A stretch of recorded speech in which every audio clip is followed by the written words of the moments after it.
Thank you for downloading this episode of Folk on Foot. Before we start, I just wanted to share a brief message. If you like what we do, we really need your support to keep going. You can join our wonderful band of members and you'll get great rewards.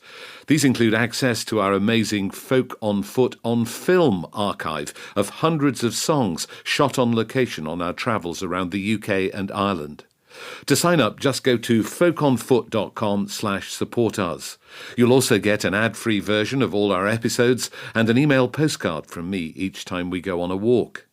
If you just want the ad-free version, it'll cost you £3 a month, and you can get it through your Apple Podcast app or at folkonfoot.com/support us. Finally, if you don't want to make a regular commitment but do want to show how much you love us, you can simply buy us a coffee. You can also do that at folkonfoot.com/support us. Every penny we get goes back into making more episodes of Folk on Foot. So thank you and enjoy the walk.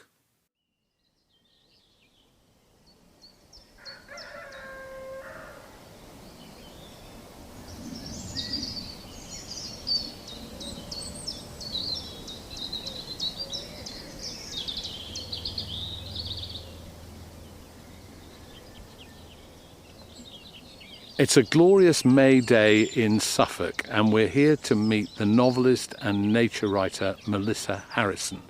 And we said to Melissa, would you like to invite a musician to join you on the walk? And she said, yes, I'd like Laura Cannell, the composer, fiddle player, recorder player, to join us. So that's what's going to happen. We'll walk with Melissa. She'll share her passion for this area, for the natural world here, and then we'll be joined by Laura and her extraordinary music.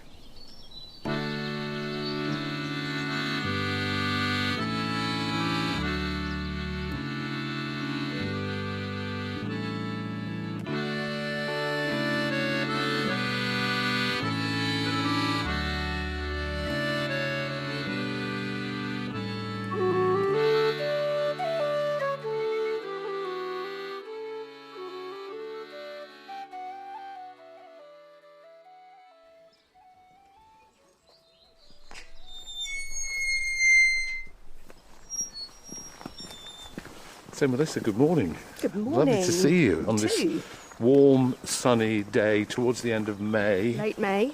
Where are we?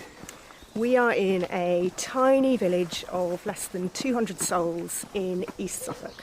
Which is where you live? This is where I live. Right. And is this where you walk regularly? I walk here every day, sometimes 2 or 3 times a day. I know all of these paths intimately, and I love watching them change through the seasons and knowing what to look out for at different times of year. And people who've listened to your podcast, presumably, will recognise some of the sounds that we hear as we go on this walk. I hope so. I hope they'll know all of these locations in their mind. And we're currently walking into the village churchyard, which is where I began the first ever episode of the Southern Light of Things. And what's lovely about this churchyard is that the grass has not been cut. That's right. So it's, about 1.5 foot high around the gravestones, which presumably is fantastic for the wildlife. It's wonderful. Churchyards are incredible resources for wildlife because most of them haven't been improved, in inverted commas. They've not been sprayed and fertilised, and so you get a real diversity of species. I walk through here at night sometimes, and the last time I came through, I accidentally nearly kicked a hedgehog. Oh, really? And this is a glorious church with sort of flint embedded in its walls. It's a very ancient foundation by the looks of things. It is, and you see these Suffolk churches on these little high spots, and you can look out from here and see how it's connected to the landscape and the fields around, which is it's a lovely thing. You can see the way it's grown out of the place. And if we were to stop and listen here, what do you think we might hear? One of the things you might hear is that there's a nest of bees above us. I don't know if you can quite catch that, but they're going in and out. There's a nice nest of honeybees high up on the warm flint wall. They're certainly busy, aren't they? They are. So where are we going to walk? We're going to do a little trip around some of my favourite places in the village, including the lovely water meadows, which are full of life. and then onwards across the fields to a place I know where I hope we might hear a nightingale. Oh, that would be fantastic. And we're going to meet Laura Cannell, the instrumentalist, composer, musician. Why did you ask that we might invite Laura to join us? I came across her at Snape and was blown away by what she was making, which just has this incredible sense of the past. The work that she does feels really modern, but it feels rooted in history and folklore and tradition and the Suffolk soil.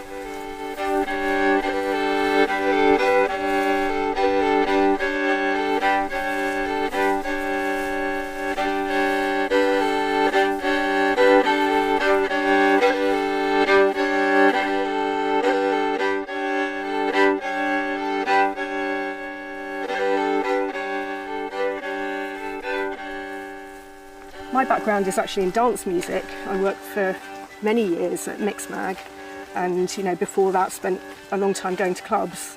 And I think the soft landing for a lot of people out of dance music is ambient. So I kind of came out of that and started listening to people like Nils Fromm, and then discovered Richard Skelton and was really moved by the work that he was doing, connecting his music to landscape, burying his instruments and digging them up again and things like that. That just opened a lot of doors towards folk music, people like This Is the Kit. And so I was primed and ready for Laura when I saw her on stage.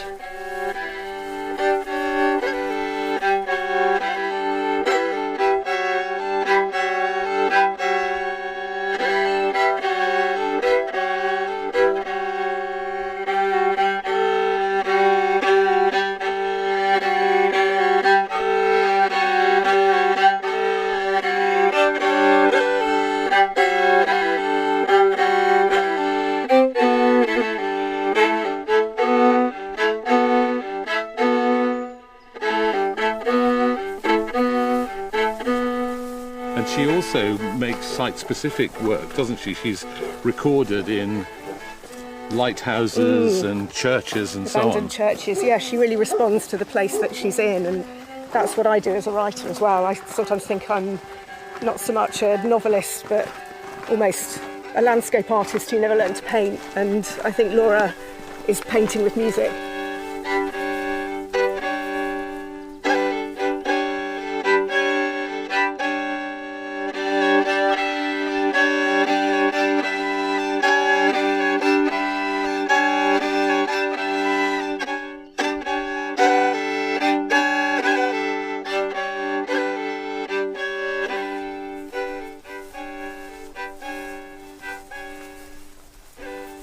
I do hope that you're going to point things out to me along the way, because I'm a terrible one for wandering through the landscape and not paying enough attention. So you are wonderful at focusing our attention in what you write on the little things that are going on around us, and I'd be grateful if you do that for me. Well, absolutely. We've got swallows swooping around off to our left, just swooped quite low over our heads. We often see them over livestock, and there's a field of lambs coming up, and that's why we see them in this part of the village. But we're walking through really, really lovely, thick, species-rich grass, just putting out its seed heads and getting ready to be cut in a few weeks' time. Everything feels rich and tangly and full of life.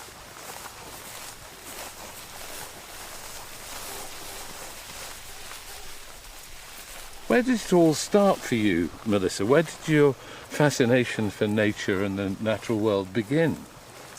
Well, I grew up in Surrey, which was, not a particularly rural area. It's sort of commuter belt, really. But we were quite an outdoors family. There were 6 of us, and we played outside. This was the late 70s, early 80s, and kids could play outside all day, which we did. And we went on holidays to Dartmoor and did a lot of walking. And my dad encouraged us to kind of overcome discomfort and keep going even when we wanted to go back to the car and eat sweets. And I remember that one. And going out in the rain despite getting soaked and he complaining. used to tell us to rise above it, and I hated it at the time, but I'm quite grateful for that now, because it did teach me that you can be uncomfortable and it doesn't kill you. So he was a great noticer as well, and my mum was too. So there was a lot of looking at things and being curious and looking them up in books.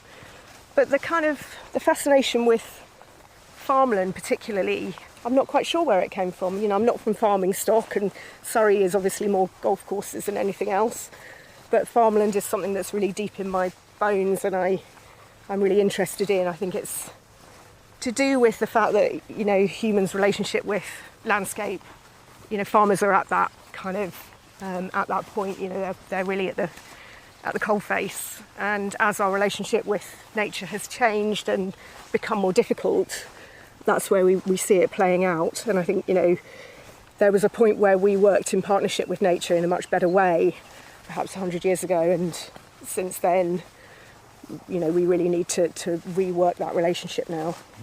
And you mentioned books as a child, and I think the AA book of the British countryside. Yes. And I always have a great nostalgia for the What to Look For series of the Ladybird books. Did they come into your life? Yeah, I loved those books as a child. I had the spring, summer, autumn, winter ones, which I just pored over them. You know, each double-page spread told a story, and the idea that different animals were doing different things at the same time. You know, this was a world that was operating out of sight. I just found completely fascinating. And did you go out and look for those phenomena? I did, yeah. I had the little I Spy books as well, where you could tick things off. And I noticed from your cottage that you've collected the skeletons and skulls of various animals. Yeah, did you spot the pony skull out the back door? Oh no, I didn't see that. That's a big one. Yeah. So yeah. What have you got there? What sort of things? Oh, I've got all sorts. I've got a weasel skull, I've got hedgehog bones, I've got all sorts of birds of prey, rabbit skulls to compare with hare skulls. I've got a pike's jawbone, I've got a heron's lower mandible, which washed off the roof of my cottage in a rainstorm. Wow. Which is, yeah, I mean, how that happened, I don't know. And have you gone so far as to find a body in the natural world and then strip it back? I am, yes, I'm afraid I have, yes. So it's skulls that I'm most interested in, and I have chopped the head off a dead fox before with a spade. Oh my goodness. And taken it home and rotted it down in the garden. I found the best ways to bury things and wait for the process to happen naturally, rather than try and do it myself, which is a bit gruesome.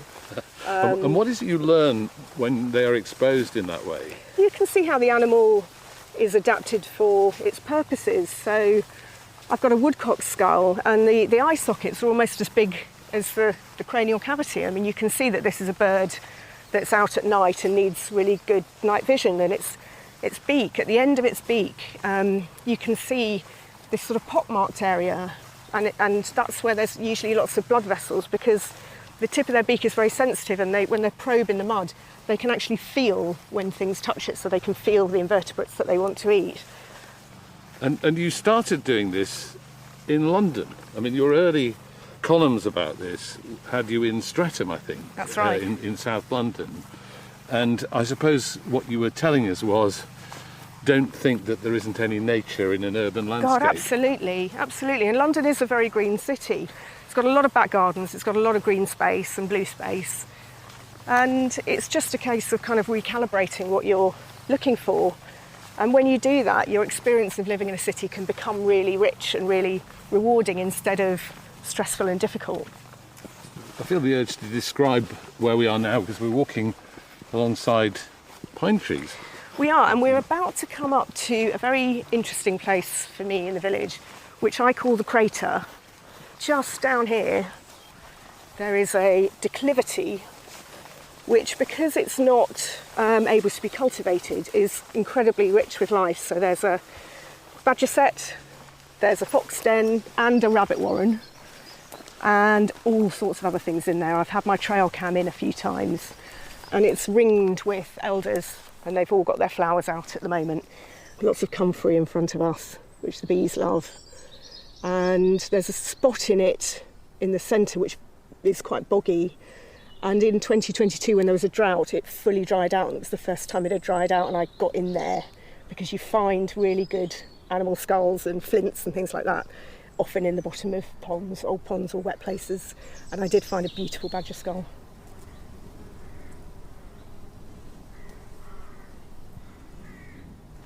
I wonder if your relationship with sound changed when you started to record a podcast, which I think began in lockdown, didn't it? It did, yeah. The first weeks of the first lockdown, I just had a really strong conviction that there was something I could do that would be useful. I knew that a lot of people were going into lockdown in places where they didn't have access to much nature. My niece, for example, was in a flat in Wimbledon on the first floor, and she's immunocompromised, and so she was having to be really careful. And the only outside space they had was by some bins, and their landlady told them off for her and her partner sitting outside in the sun by the bins. No. And that was being multiplied across the country, and this, suddenly this thing that I knew would be really important to people was being taken away, and I was here with this abundance around me and the ability to just go out whenever I wanted. And so I wanted to share that. And what was the response when you started to put the episodes out there? Honestly, I've never known anything like it with my books or anything else I've done, and I am more proud of that podcast.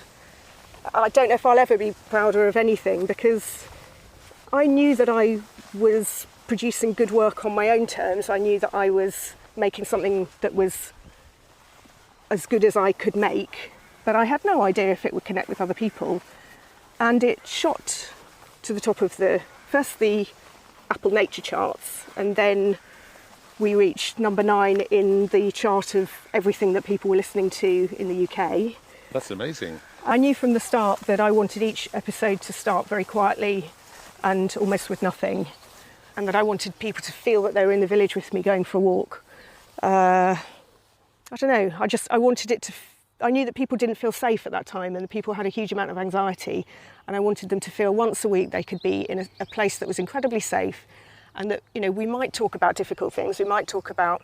Each episode had a theme, so we talked about grief, and we talked about faltering was one, and we talked about hope and all sorts of things, but that they would be held in a place of safety while we did it. We had people who were listening to it while they were very ill. We had people playing it to their relatives as they were dying. We had people who used the music in their weddings.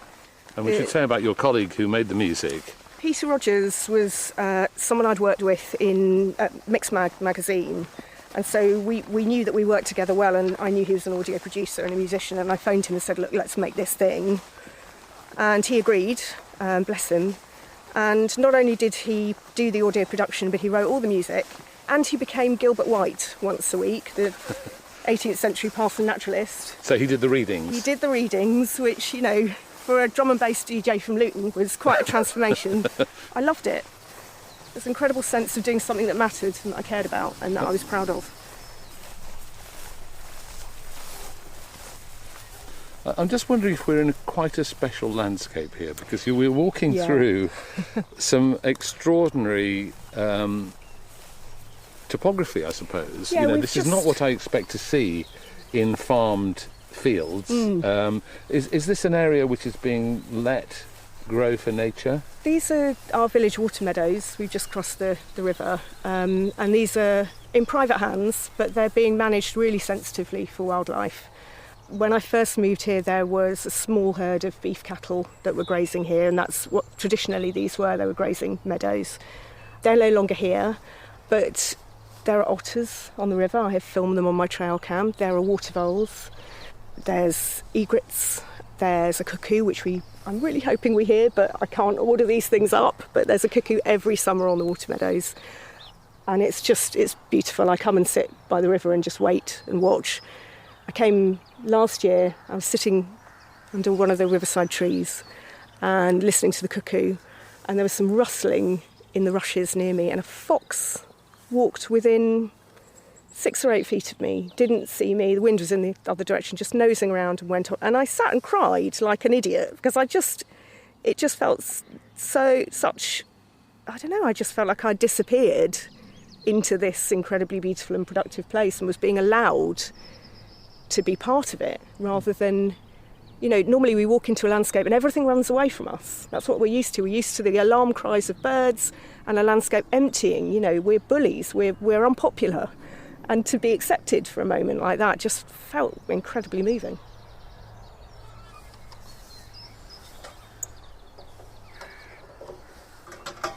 And there's little owls in this tree and tawnies, and we see a barn owl on the meadows as well. There are little owls in this tree? There are little owls in this tree. I see them occasionally bolt out from it, and there's a young tawny somewhere above us that calls sort of early evening repeatedly. And there's barn owls that hunt these water meadows, and they perch sometimes on these fences, and then you see them quartering, very, very incredibly slow, low flight in the evenings. This tree is remarkable, isn't it? This is a mighty oak tree, I think. It is. And it's been split in the middle. So they lose their heartwood and they live on. But you always want to go inside, don't you? Go inside, go on, Because go I remember as a inside. child being taken to see the major oak in Sherwood Forest, where they alleged that Robin Hood used to Yes. hide, and I had to hide in there. So Go can I on. go inside the oak? And it just feels absolutely wonderful to be at the heart of the tree and inside the tree here and looking up at hundreds of years of growth and to be encompassed and embraced by the tree is such a wonderful feeling. Give it a little pat. You must give Give it a pat to thank it. special tree. You give it a pat of love, just to encourage it. Okay. Yes.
And what's this tree here? Is this another That's an oak. Yes. Yep. The sad thing around here is the ashes that, you know, obviously with ash dieback we're losing the ash trees, and a lot of them have been felled in advance of them becoming dangerous. So we're seeing this great landscape change in the same way that happened with elms. You know, the landscape's completely transformed. It would have been unimaginable to people 100 years ago for there not to be elm trees. You know, they were one of the 3 great species in the landscape. And now the shape of them's gone, the kind of sound their leaves make, the whatever type of shade they cast has gone, and we're going to see the same with ash. I know you've talked before about nostalgia and about what kind of emotion that is and how it works, but I wonder if there is a nostalgia in all of us for our childhood and the time when these things were there, you know, when there were elms in the land and when we used to see sparrows on a regular basis. And do you think that we have some kind of connection back to that, or a memory? Well, you can't be interested in nature and not be a small c conservative, because things are changing for the worse, and there is no denying that in terms of the natural world. Socially, I'm progressive, but there's no way you can't wish to turn the clock back when it comes to nature.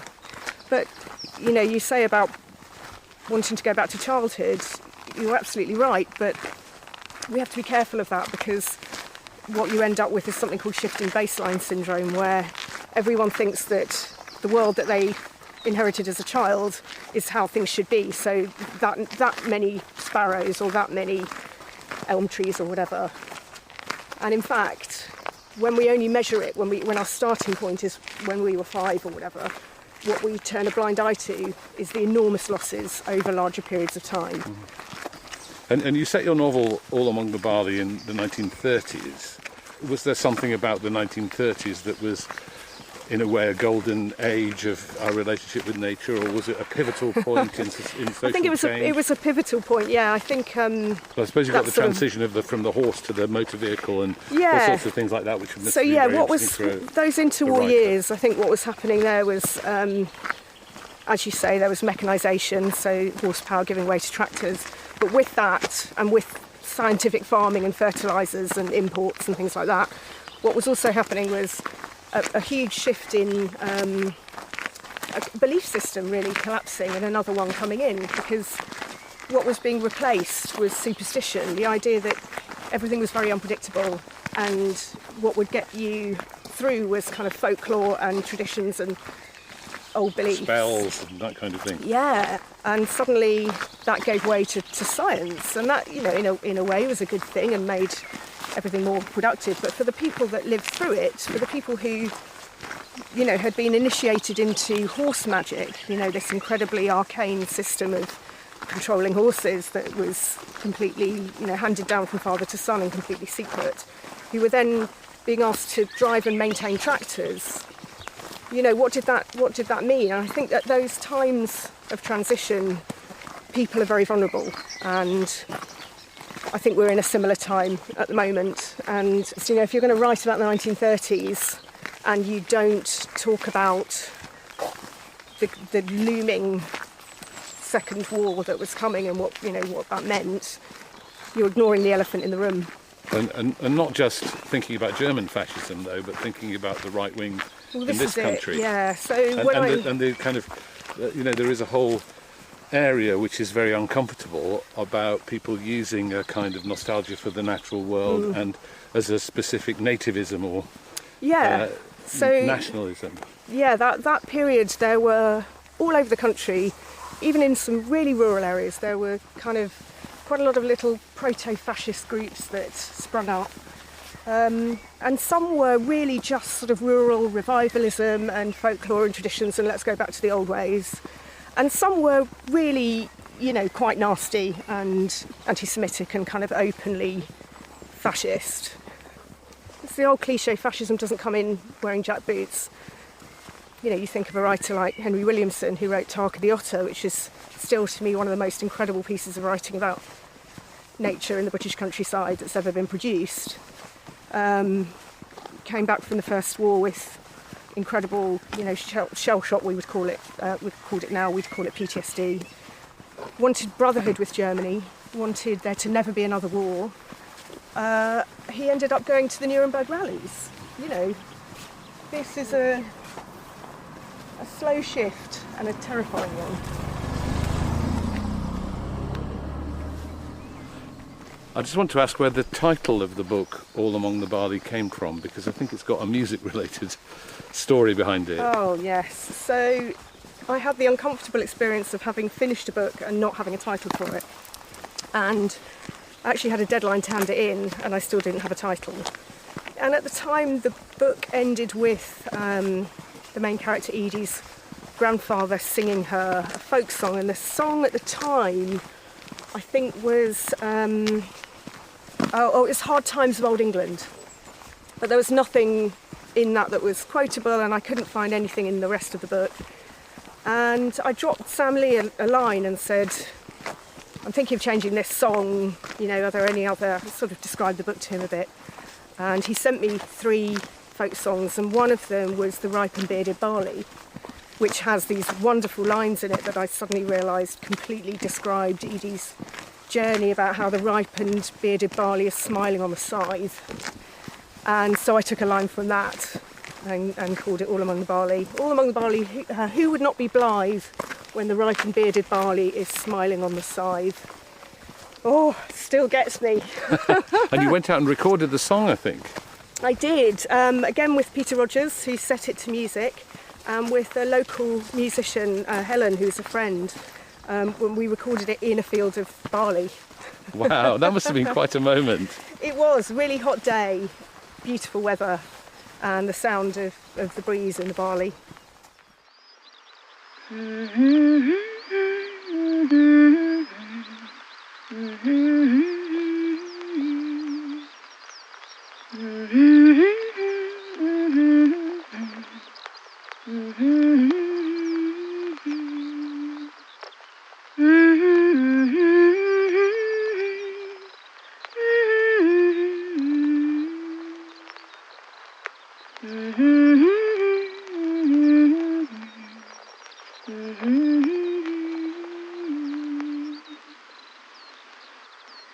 The spring she is a young maid who does not know her mind. The summer is a tyrant, the most ungracious kind. But the autumn is an old friend that does the best he can to reap the golden barley and cheer the heart of man. All among the barley, who would not be blithe when the free and happy barley is smiling on the scythe?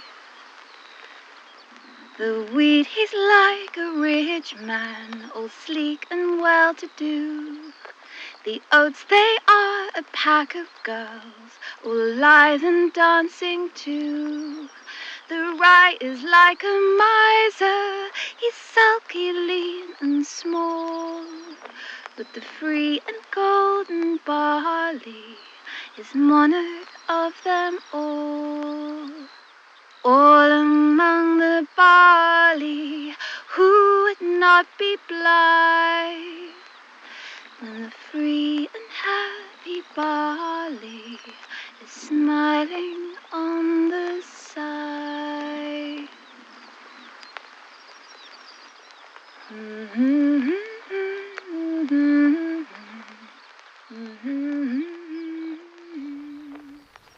Constance Fitzallen arrived at Wych Farm on a brand new red bicycle.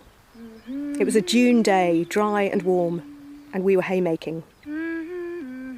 Ours was the first of the farms in the valley to cut our hay each year.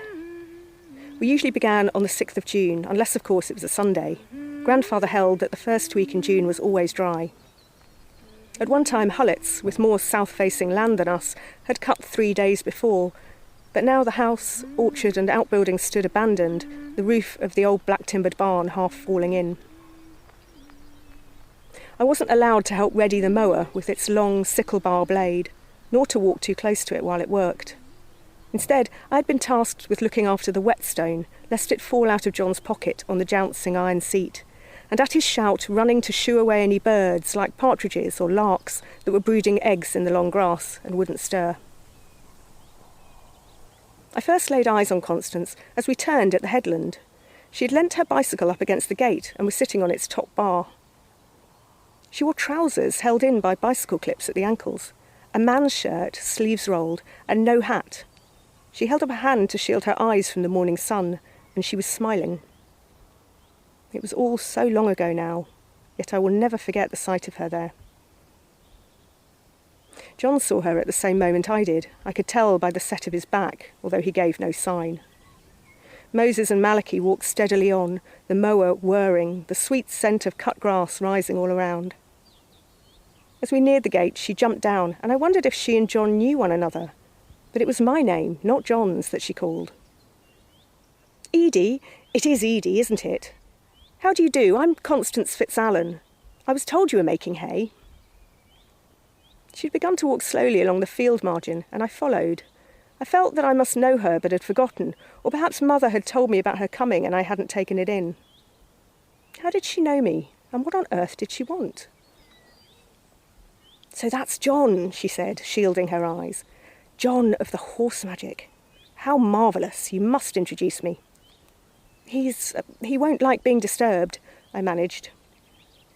She picked a pink dog rose from the hedge and sniffed it, then began to twirl it quickly and deftly between her fingers until it was a blur. Why are you here? I blurted out and felt myself blush. I'm sorry, I don't mean to be rude. She just laughed. Oh, not at all. It's I who should apologise, Edie. In the last few days I've grown so used to the people in the village knowing my business that I presumed the news would have travelled here. I'm making a study of country ways, folklore, cottage crafts, dialect words, recipes, that kind of thing. The war, well, that's when everything began to change, don't you agree? And it's such a dreadful shame to see it all being forgotten. So I mean to preserve it, or some of it at least, for future generations. We simply must celebrate places like this. Do you mean, are you writing a book? You're an author? One day, yes, a book of some kind, if it can be managed. And not one of these elegies for a lost world either. No, the English are already far too much in love with the past. Something more practical, something that makes a difference. We must remake the country entirely, I feel, set it back on the right course. Don't you agree?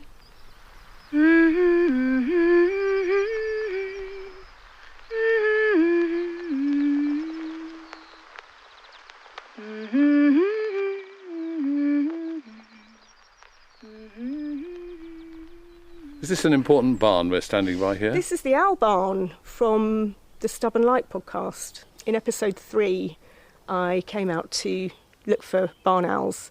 They nest in this barn most years, but they also roost in here, so that it's quite a good place to see them. And I'd spent the week doing walks, and there were just no owls on any of the walks I did. And on the final walk, I think it was the Sunday, and the podcast had to go out on the Monday, I came out and I did quite a long walk, ended up here, and the barn owl drifted out and hunted all the way down here, and I followed it down this track and round the corner into the village, and I got these wonderful recordings where there's real relief in my voice, just this sort of joy of having seen it. Can we look inside? Yes, we won't disturb them. So it's a big brick and timber barn. We're walking in, the double doors at the side, into these wonderful cathedral-like rafters. There's the owl box up there, but no owl. No, not here today. But let's look for pellets and then we'll know if it's still in use. Yes, look. Ah, so we can see the pellets. Yes. Yeah. Good and fresh. But yeah, this one I imagine might be last night. Another thing I did in the pandemic is I sent owl pellets out to parents who were home educating their kids with a set of instructions on how to dissect them. I just sent them out to anyone who asked for one. Did you have a lot of takers? Yeah, loads. Yeah. And they were all, did they send back their findings? I got lots of photos of, and requests for, is this a vole or is this a shrew? It's a fascinating thing for kids. It's like a Kinder egg, but yes, slightly dark. So it's roosting there, and then On the beam sitting there. on that one as well. And then coming in and out through that open Yeah, and this is the gap. box where they nest.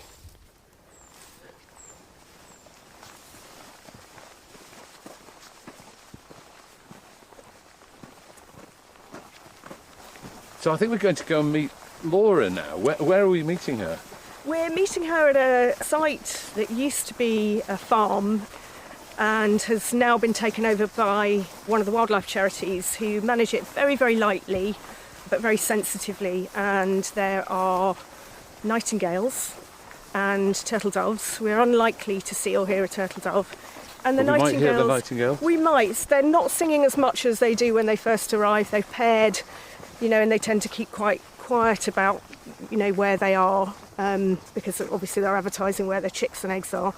But I was there yesterday and I did hear one, so I've got high hopes. That would be wonderful.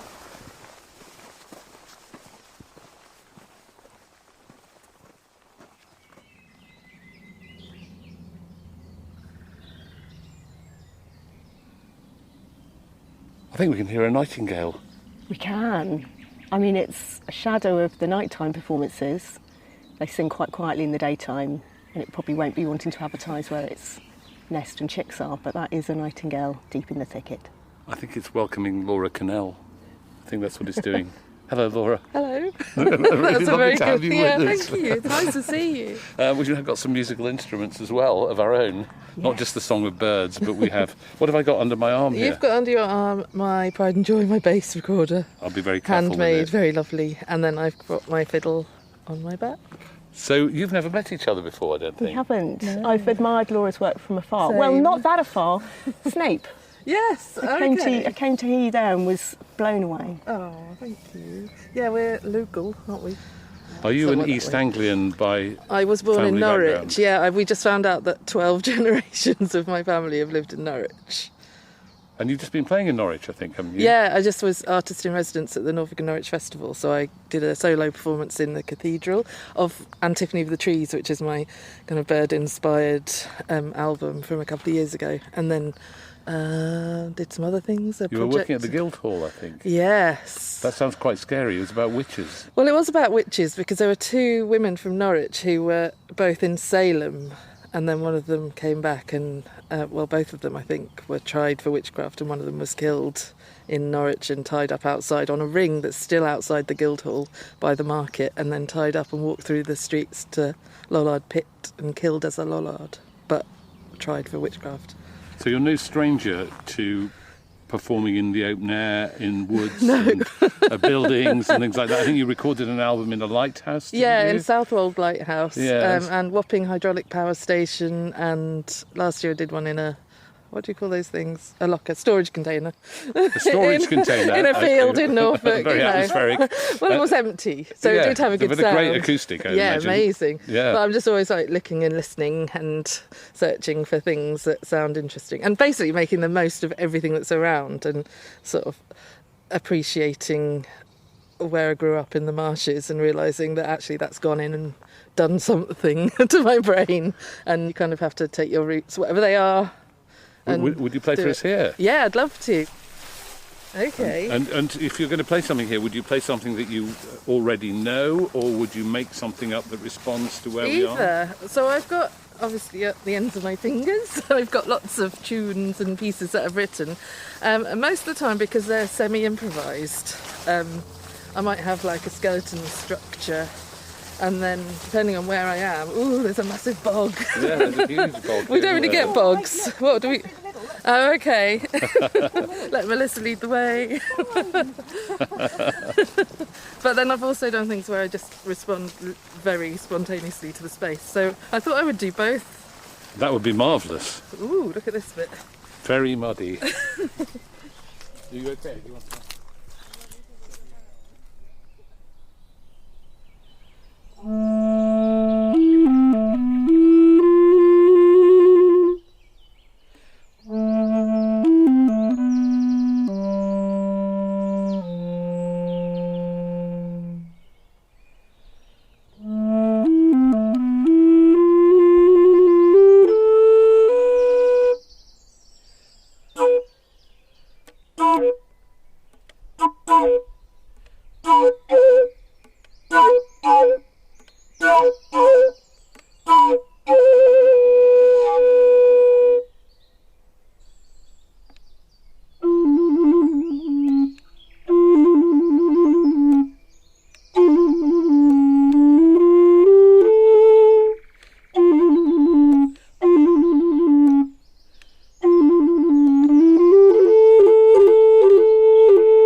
about the recorder, like the origins of the recorder? Do you know about this? Tell us. I shall tell you. So the recorder, which literally means to record, was first used and invented and whatever, and that it's named after just birdsong, being able to play the birdsong. Oh.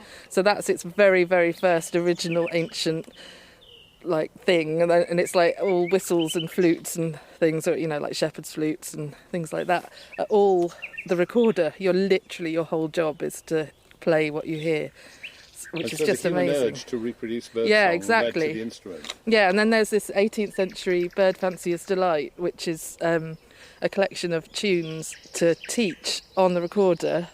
You learn it from the birds, then you put the birds in cages in a classroom, and then you teach the birds the songs, and then you sell the birds in the cages at market like a really, really early iPod. It's already programmed with the tunes that you want to hear, which is really crazy. Amazing. But was loads and loads of records of that happening.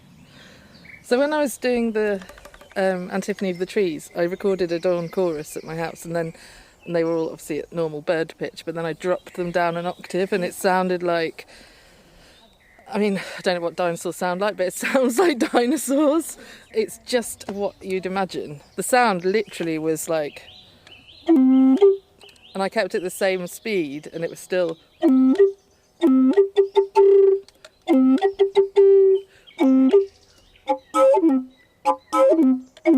And the tuning as well. They're in the same tune. Yeah. Do you know what I mean? They're not. Obviously, the recorders are chromatic, but they're still in the kind of, I don't know, like G and C and all the. There's some birds so blackbirds and nightingales, you can almost whistle them. Yeah. But then there's things like skylarks and Yeah, and they have- goldfinches they're that kind of a bit more- God knows what they're doing. Yeah. And some of them have got double.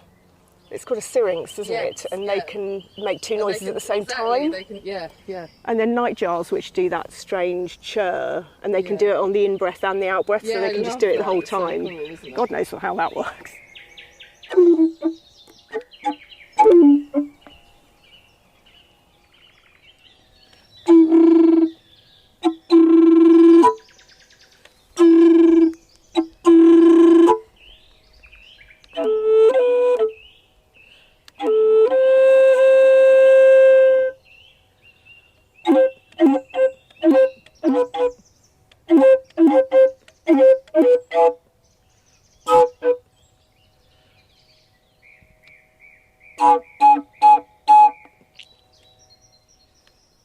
I just kind of want to do it. I don't know. Just play, don't talk.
So does folklore and folk music influence you, Laura?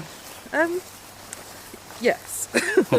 I started off listening to loads of traditional music and kind of being brought up on it a bit. Like my dad really loves young tradition and unaccompanied English singing and further afield obviously as well. I heard somebody busking playing the fiddle when I was about 15 And I've always heard this music, and then I bought a fiddle at an antiques market. So my parents are antique dealers, so I thought I was just there. So I was like, oh, £16 for a fiddle. So that was a bit of a bargain, and I did have to do it up a bit. And then I just sort of taught myself to do it by going to sessions around East Anglia. So folk sessions? Yeah, traditional music, so a lot of Irish and Scottish, and a bit of English. Yeah, I've just always really loved early music, because recorder is that was my main instrument, and I was kind of separated them, kind of classical and folk. So the fiddle was the folk, and the recorder was the classical, and that's what I studied. And you were listening to what, Renaissance music? Yeah, Renaissance and Baroque music. So it's just kind of all, I don't know, it all just kind of seeped in, and at one point I thought, who am I? What do I do? And I needed to sort of find my own voice, probably about 10 years ago, after doing loads of kind of being a bit singular, I suppose, like doing Baroque music, doing recitals, doing recorder and harpsichord, or like Baroque concertos and stuff, or playing in a folk band. And then I was like, none of these feel quite, I'm not expressing myself the way that I think I can. So I felt a bit dissatisfied. So then I had to make up my own version. So you've got your own rules in a way. You had to break out of those rules. Yeah, I had to do a lot of unlearning, I think. To create something completely new. Yeah, which actually is just completely ancient, it turns out. That's what I love about your music is the sense of the past in it. It just feels redolent and haunted, like there's the sounds you hear, and then it feels like there's a load of sounds that you're not hearing as well. Yeah. Like there's just this whole I other... think you're hearing the bits I'm thinking. Right. Yeah. Because there's so much stuff that I'm not saying, but I am feeling. That's the haunted feeling that yeah, I maybe mean. I'm just putting it really, in there. It really works. It's just, oh, that's good. Okay, so...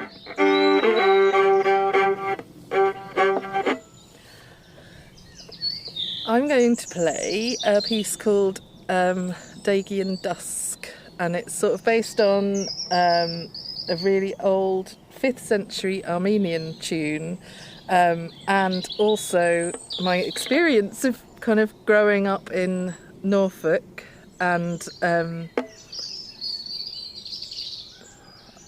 wow, there's so many birds.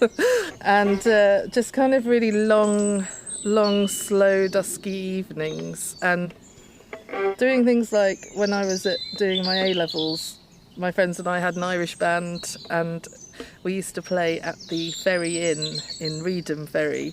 And in the winter, the ferrymen would come across and pick us up on the chain ferry and take us over, and we'd play for the pub and all the people that live on the other side because the ferry was closed, and then he'd take us back over, and then we had to go along this what's called Ferry Road, and that's where I am in my head. I'm 18 and I'm on the Ferry Road, and I'm about to go over on the chain ferry to play in the pub some trad Irish fiddle tunes, but through the vessel of a 5th century Armenian tune by Mesrop Mashtots. In my brain it all makes sense, so hope you like it.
Laura, thank you so much. It's been amazing to sit here on these benches in this wonderful piece of natural world and hear you play. Thank you very much indeed for joining us.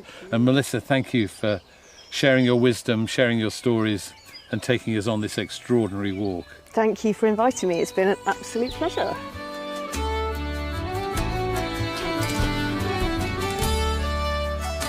We really hope you enjoyed this episode of Folk on Foot as much as we enjoyed making it. There are over 60 episodes of Folk on Foot for you to explore, featuring amazing artists like Eliza Carthy, Johnny Flynn, The Unthanks, Corrine Polwood, Chris Drever, Sandra Kerr, Catherine Tickell and many, many more. So please do explore our back catalogue. And if you like what we do, we really need your support to keep going. You can become a member and get great rewards, or you can simply buy us a coffee. To do either, and to sign up for our ad-free version, just go to folkonfoot.com/support us. Every penny we get goes back into making more episodes, so please do support us if you can.